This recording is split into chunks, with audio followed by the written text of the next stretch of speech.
અહીં આપણે આ પ્રશ્નમાં વેપારી બેંકનો અર્થ આપવાનો છે અને વેપારી બેંકના જે મહત્ત્વના કાર્યો છે, મુખ્ય કાર્યો છે, એના વિશેની ચર્ચા કરવાની છે.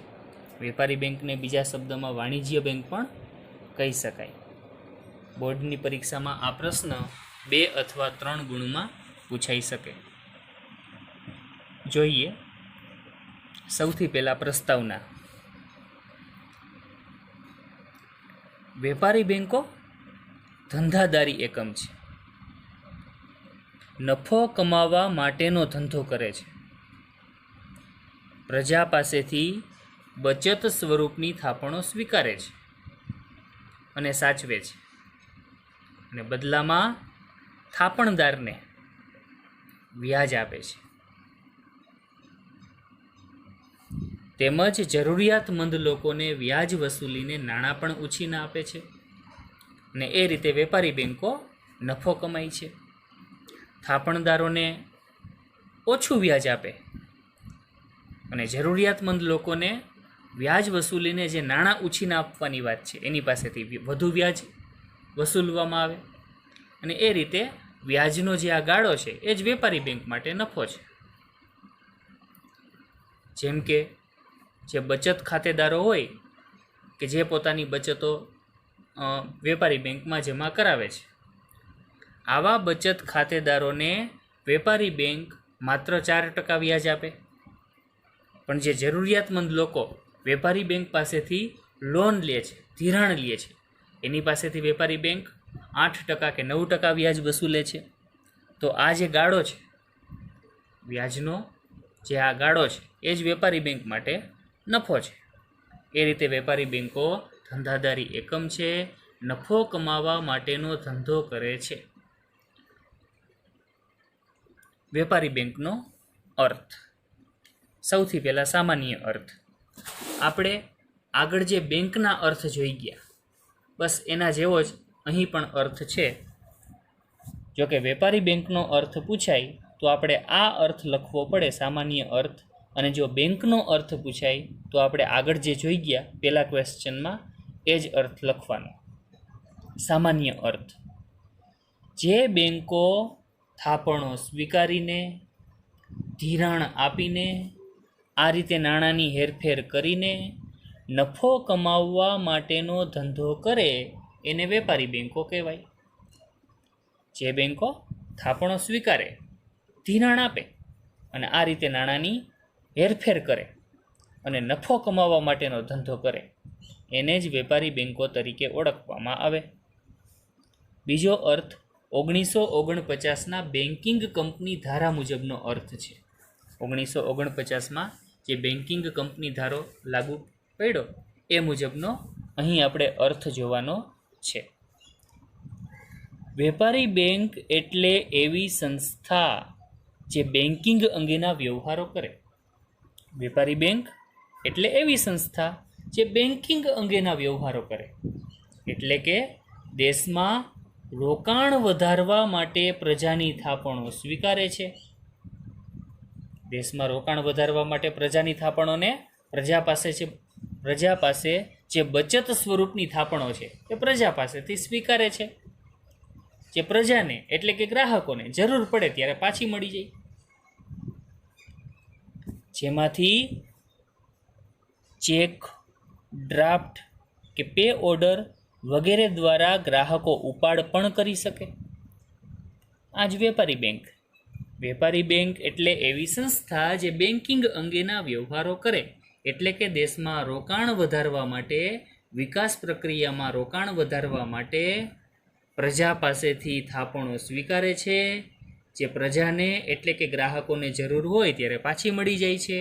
એટલું જ નહીં, ગ્રાહકો ચેક દ્વારા, ડ્રાફ્ટ દ્વારા, પે ઓર્ડર દ્વારા ઉપાડ પણ કરી શકે છે, બેંકમાંથી ઉપાડ કરી શકે. બસ આવી સંસ્થા એટલે વેપારી બેંક.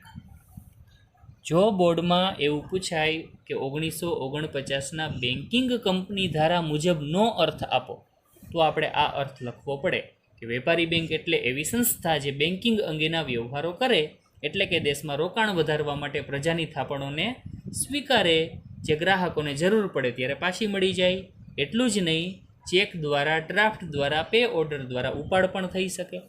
આવી સંસ્થા એટલે વેપારી બેંક. વેપારી બેંકના મુખ્ય કાર્યો.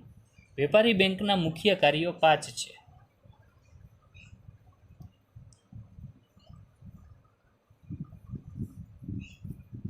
સૌથી પહેલું કાર્ય થાપણો સ્વીકારવી.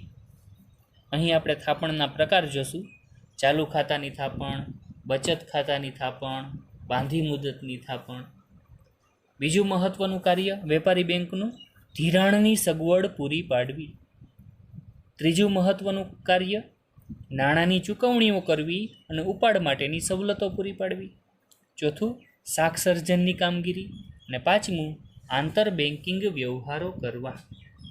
સૌથી પહેલાં આપણે સમજીએ થાપણો સ્વીકારવી. વેપારી બેંકનું ખૂબ જ અગત્યનું એવું મુખ્ય કાર્ય પ્રજા પાસેથી બચત સ્વરૂપની થાપણો સ્વીકારવી. જોઈએ.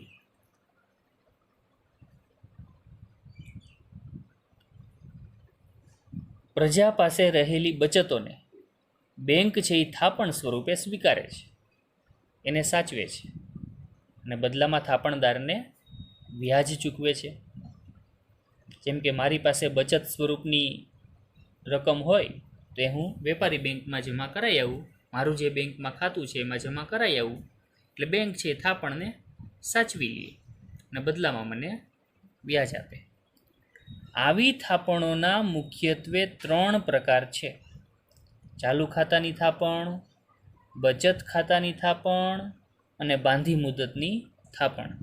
એક માર્કમાં પૂછાય કે વેપારી બેંકો દ્વારા જે થાપણો સ્વીકારાય છે એના કેટલા પ્રકાર? તો કે 3. ચાલુ ખાતાની, બચત ખાતાની અને બાંધી મુદતની. એમાં સૌથી પહેલાં આપણે ચાલુ ખાતાની થાપણો વિશે ચર્ચા કરવાની છે. વેપારી બેંકમાં ચાલુ ખાતું કોણ ખોલાવે? તો કે કોઈ પણ વ્યક્તિ, પેઢી કે ધંધાના નામે ચાલુ ખાતું ખોલવામાં આવે છે. આ જે ચાલુ ખાતું ખોલવામાં આવે છે, આવું ખાતું ખોલવાનો હેતુ ધંધાકીય વ્યવહારો માટેનો મોસ્ટ ઓફ હોય છે. એટલે કે ધંધા માટે, વેપાર ધંધા માટે આવું ચાલુ ખાતું ખોલવામાં આવતું હોય છે. વેપાર ધંધાના નાણાકીય વ્યવહારો માટે જ મોસ્ટ ઓફ ચાલુ ખાતું ખોલવામાં આવે છે. જે કોના નામે ખોલી શકાય? ધંધાના વ્યક્તિના નામે, પેઢી કે ધંધાના નામે પણ ખોલી શકાય. એટલે કે ચાલુ ખાતું વ્યક્તિ, પેઢી કે ધંધાના નામે ખોલવામાં આવે છે અને આ ખાતામાં જમા થતી થાપણો, આવા ચાલુ ખાતામાં જમા થતી થાપણો અન્ય થાપણો કરતાં વધુ તરલ હોય છે. એટલે કે ચાલુ ખાતામાં જેટલી ઝડપથી થાપણો જમા થાય છે એટલી જ ઝડપથી થાપણો ઉપાડી પણ શકાય છે. આ પ્રકારની થાપણોને એટલે કે ચાલુ થાપણોને, ચાલુ ખાતામાં જે થાપણ જમા થાય એ ચાલુ થાપણ. આ પ્રકારની ચાલુ થાપણોને દિવસ દરમિયાન ગમે તેટલી વાર ઉપાડી શકાય છે અને દિવસ દરમિયાન ગમે તેટલી વાર જમા પણ કરાવી શકાય છે. એ બાબતની અહીં છૂટ હોય છે.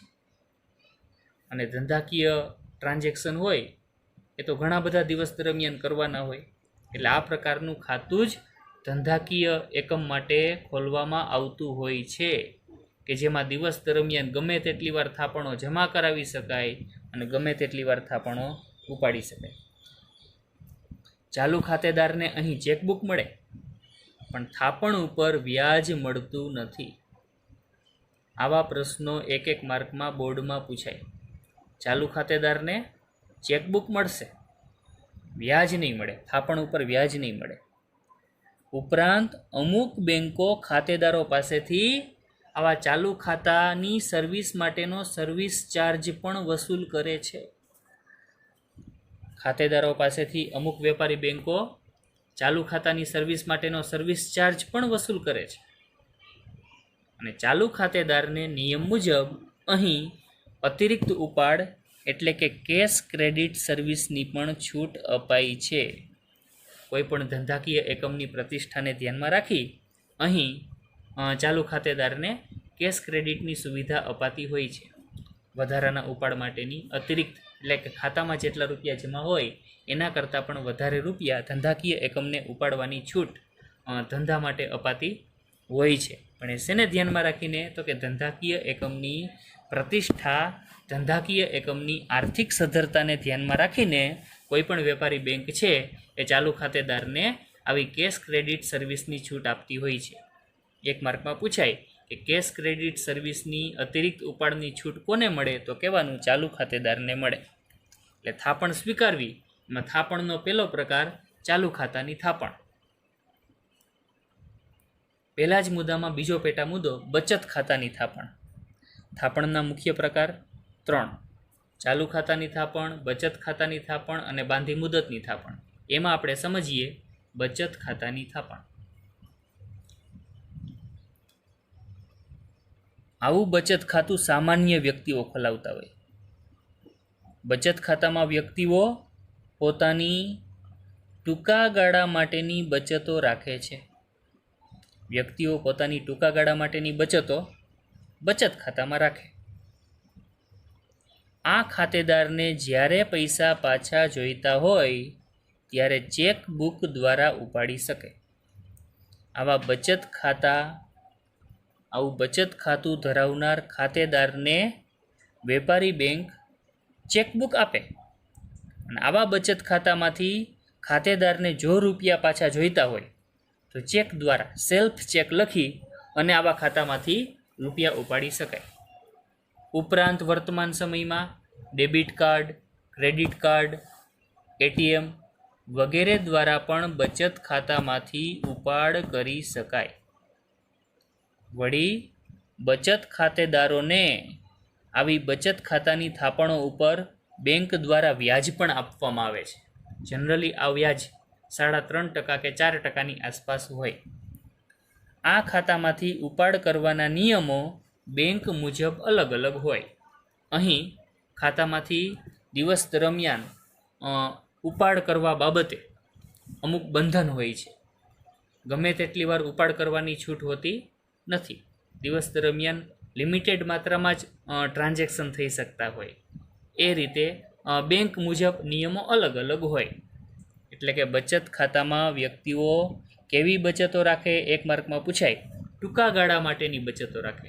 વ્યક્તિઓ પોતાની ટૂંકા ગાળા માટેની જે બચતો હોય, મહિનો, 2 મહિના, 5 મહિના કે 6 મહિના માટેની બચતો, એ આવા બચત ખાતામાં જમા કરાવે. આવા બચત ખાતામાંથી ખાતેદારને જરૂર પડે ત્યારે રૂપિયા પાછા મળી જાય. ચેકબુક દ્વારા ઉપાડી શકાય. વર્તમાનમાં તો ડેબિટ કાર્ડ, ક્રેડિટ કાર્ડ વગેરે દ્વારા પણ બચત ખાતામાંથી રૂપિયા ઉપાડવાની છૂટ મળી છે. અને આવી થાપણ ઉપર વ્યાજ પણ મળે છે. અને ખાતામાંથી ઉપાડ કરવાના નિયમ બેંક મુજબ કેવા હોય? અલગ અલગ હોય. કે દિવસ દરમિયાન કેટલા ટ્રાન્ઝેક્શનની છૂટ, એ બેંક મુજબ અલગ અલગ નિયમ હોય. રિકરિંગ થાપણ. આ જે રિકરિંગ થાપણ છે એ બચત ખાતાની થાપણનો જ એક ભાગ છે. એમાં પણ મુખ્ય ઉદ્દેશ ટૂંકા ગાળાની બચતો જમા કરાવવાનો જ છે. રિકરિંગ થાપણ સમજીએ. જે વ્યક્તિઓ એક સાથે બચત કરવા ઈચ્છતી ન હોય અથવા તો તેમ કરી શકે તેમ ન હોય, એટલે કે એની ક્ષમતા ન હોય. અમુક એવી વ્યક્તિઓ હોય જે એક સાથે મોટી રકમ બચત કરવા ઈચ્છતી ન હોય અથવા તો તેમ કરી શકે તેમ ન હોય. આવી વ્યક્તિઓ દર મહિને અમુક ચોક્કસ રકમ જે ખાતામાં જમા કરાવે તેને રિકરિંગ ખાતું કહેવાય, રિકરિંગ થાપણ કહેવાય. જેમાં જમા રકમ ઉપર ખાતેદારને વ્યાજ મળે. જેમ કે હું એક સાથે મોટી રકમ બચત કરી શકું તેમ નથી. એટલે હું જો એવું પ્લાનિંગ કરું કે દર મહિને મારી જે સેલરી છે એમાંથી હું 5,000 રૂપિયા છે એ દર મહિને રેગ્યુલર બચત કરીશ, તો મારે એ માટે રિકરિંગ ખાતું ખોલાવવું પડે. વેપારી બેંકમાં રિકરિંગ ખાતું ખોલાવવું પડે. આ રિકરિંગ ખાતામાં મારે દર મહિને 5,000 રૂપિયાની એમાઉન્ટ ફરજિયાતપણે જમા કરાવવાની. એટલે જે વ્યક્તિ એકસાથે બચત કરવા ઈચ્છતી ન હોય અથવા તો તેમ કરી શકે તેમ ન હોય, આવી વ્યક્તિઓ દર મહિને અમુક ચોક્કસ રકમ જે ખાતામાં જમા કરાવે એને જ રિકરિંગ ખાતું કહેવાય અને એને જ રિકરિંગ થાપણ કહેવાય. જેમાં જમા રકમ ઉપર ખાતેદારને વ્યાજ મળે. રિકરિંગ થાપણ બચત ખાતાની થાપણનો જ એક ભાગ છે, જેમાં ફરજિયાતપણે દર મહિને બચત થતી રહે છે. અને જેમાં જમા રકમ ઉપર ખાતેદારને વ્યાજ મળતું રહે છે. જો કોઈ વ્યક્તિ કોઈ ચોક્કસ મહિનામાં રકમ જમા ન કરાવે તો વ્યાજની નુકસાનીની સાથે સાથે પેનલ્ટી દંડ ભોગવવો પડે. જેથી ખાતેદાર જો કોઈ મહિને રકમ જમા કરાવવામાં ચૂક કરે, એટલે કે જમા કરાવી ન શકે, તો આવા સમયે ખાતેદારને વ્યાજના નુકસાનની સાથે સાથે દંડ પણ ભરવો પડે. આવું બને એટલે ફરજિયાતપણે દર મહિને અમુક ચોક્કસ રકમ આવા ખાતામાં ખાતેદારે જમા કરાવતી જ રહેવી પડે છે, ફરજિયાત બચત સ્વરૂપે. એટલે આ બચત ખાતાની થાપણ, જેનો એક ભાગ રિકરિંગ થાપણ. હવે આપણે થાપણનો ત્રીજો પ્રકાર, બાંધી મુદતની થાપણ, મુદતી થાપણ, એના વિશેની વાત કરશું, જેને આપણે ઇંગ્લિશમાં ફિક્સ ડિપોઝિટ કહીએ. આ પ્રકારની થાપણો બેંકમાં ચોક્કસ મુદત માટે મૂકવામાં આવે. બેંકમાં ચોક્કસ મુદત માટે મૂકવામાં આવે. આ પ્રકારની થાપણો બેંકમાં ચોક્કસ મુદત માટે મૂકવામાં આવે છે. વ્યક્તિ જ્યારે લાંબા ગાળા માટે બચત કરવા ઈચ્છતી હોય ત્યારે આવી મુદતી થાપણ રાખે છે, એટલે કે ફિક્સ ડિપોઝિટ તરીકે એમાઉન્ટ વેપારી બેંકમાં જમા કરાવે છે. અહીં રકમ ઉપાડવાની સમય મર્યાદા પહેલેથી જ નક્કી થયેલ હોવાથી બેંક આવી થાપણ ઉપર સૌથી વધુ વ્યાજ ચૂકવે છે, કારણ કે વેપારી બેંકને ખબર છે કે જે તે વ્યક્તિ આ રકમ 1 વર્ષ પછી કે 2 વર્ષ પછી જ ઉપાડ કરવા આવશે, એ પહેલાં એ વ્યક્તિ આ રકમ ઉપાડવા માટે આવવાની નથી. એટલે જ વેપારી બેંક બેફિકર થઈ એમાંથી અન્ય લોકોને, જરૂરિયાતમંદ લોકોને ધિરાણ પૂરું પાડી શકે છે અને એમાંથી મોટી વ્યાજની કમાણી કરી શકે છે. અને એટલે જ આવી વેપારી બેંક આવી બાંધી મુદતની થાપણ એટલે કે ફિક્સ ડિપોઝિટ ઉપર સૌથી વધુ વ્યાજ ખાતેદારને ચૂકવે છે. તેમજ જરૂર પડે ત્યારે ઓવરડ્રાફ્ટની સવલત પણ ખાતેદાર મેળવી શકે છે. અતિરિક્ત ઉપાડ, ફિક્સ ડિપોઝિટ તોડાવવી ન પડે એ માટે અતિરિક્ત ઉપાડની છૂટ, ઓવરડ્રાફ્ટની, લોનની, ફિક્સ ડિપોઝિટ ઉપર ધિરાણ લેવા માટેની અહીં છૂટ અપાઈ છે. એટલે બાંધી મુદતની થાપણ છે એનો જે સમય છે અગાઉથી નક્કી થયેલો હોય. કોઈ પણ વ્યક્તિ છે એ 1 વર્ષ માટે, 2 વર્ષ માટે, 3, 4, 5 વર્ષ માટે, 10 વર્ષ માટે ચોક્કસ રકમ છે એ વેપારી બેંકમાં ડિપોઝિટ, ફિક્સ ડિપોઝિટ તરીકે જમા કરાવી શકે છે. મુદત પૂરી થાય ત્યારે વ્યાજ સહિતની એમાઉન્ટ ખાતેદારને પાછી પરત મળી જાય. પણ મુદત પૂરી થાય એ પહેલાં આ રકમ વેપારી બેંકમાંથી ઉપાડી શકાતી નથી. જો ઉપાડવી હોય તો વ્યાજની નુકસાની સહન કરવી પડે. એટલે આ રીતે થાપણોના 3 પ્રકાર જે આપણે જોયા. ચાલુ ખાતાની થાપણ, બચત ખાતાની થાપણ, બચત ખાતાની થાપણનો જ એક ભાગ રિકરિંગ થાપણ અને છેલ્લે બાંધી મુદતની થાપણ. તો વેપારી બેંકનું આ એક મુખ્ય કાર્ય છે, થાપણ સ્વીકારવી. 2 માર્કમાં પૂછાય કે વેપારી બેંકનું થાપણ સ્વીકારવાનું કાર્ય સમજાવો. તો અહીં આપણે ચાલુ ખાતાની, બચત ખાતાની, રિકરિંગ અને બાંધી મુદતની આ મુદ્દાઓ 2 લીટીમાં સમજાવવાના થાય ટૂંકાવીને. જો 2 માર્કમાં પ્રશ્ન પૂછાય કે વેપારી બેંકનું થાપણ સ્વીકારવી કાર્ય સમજાવો, તો આ ચારેય મુદ્દા, ચાલુ ખાતાની, બચત ખાતાની, રિકરિંગ અને બાંધી મુદતની, આ ચારેય મુદ્દા 2 લીટીમાં ટૂંકી સમજૂતી સાથે સમજાવવાના થાય. હવે પછીનું વેપારી બેંકનું મુખ્ય કાર્ય કયું છે? તો કે ધિરાણની સગવડો પૂરી પાડવી. ધિરાણની સગવડો પૂરી પાડવી એ જોઈએ.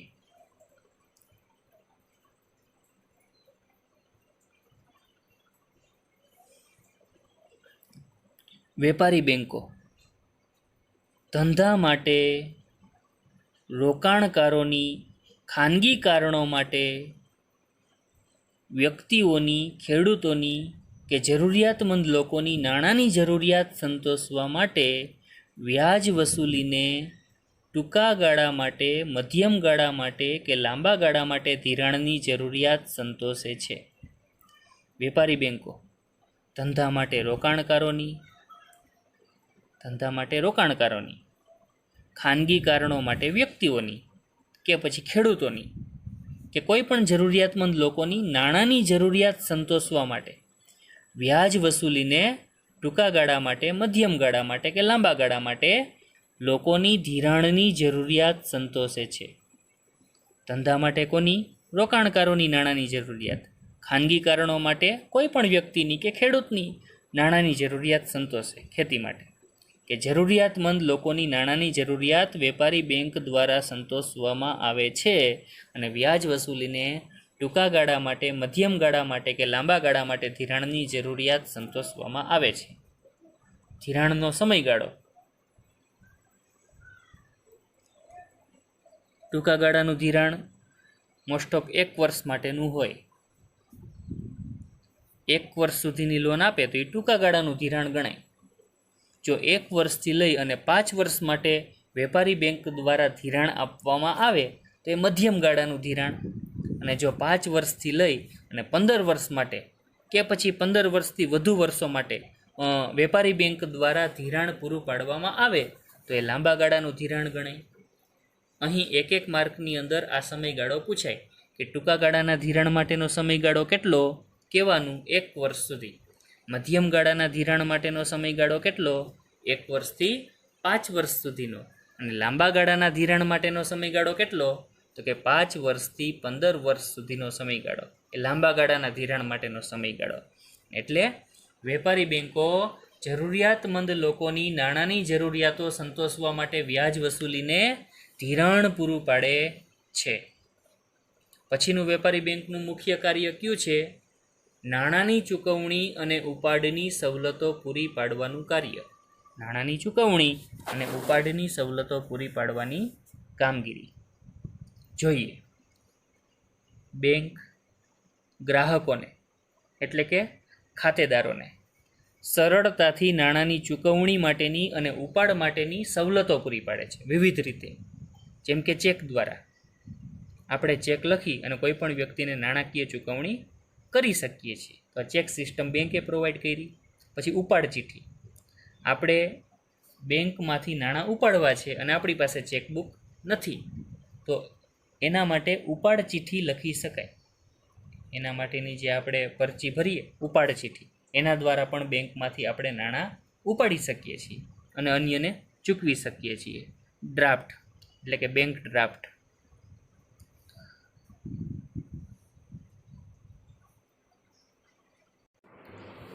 બેંકમાંથી ડ્રાફ્ટ કઢવીને પણ આપણે કોઈ પણ પક્ષકારને નાણાકીય ચૂકવણી કરી શકીએ છીએ. Debit card, credit card, ATM machine વગેરે દ્વારા પણ આપણે નાણાં ઉપાડી શકીએ છીએ, ચૂકવણી કરી શકીએ છીએ. વર્તમાનમાં તો ઇન્ટરનેટ બેન્કિંગની સેવા ઉપલબ્ધ છે, જેના દ્વારા પણ અન્ય કોઈ પણ વ્યક્તિને નાણાકીય ચૂકવણી આપણે કરી શકીએ છીએ.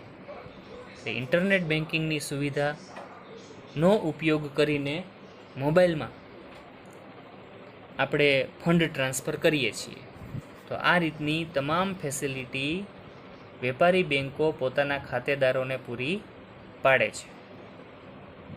હવે પછીનું જે કાર્ય છે, ચોથું કાર્ય એ શાખ સર્જનનું કાર્ય છે. અને પાંચમું જે કાર્ય છે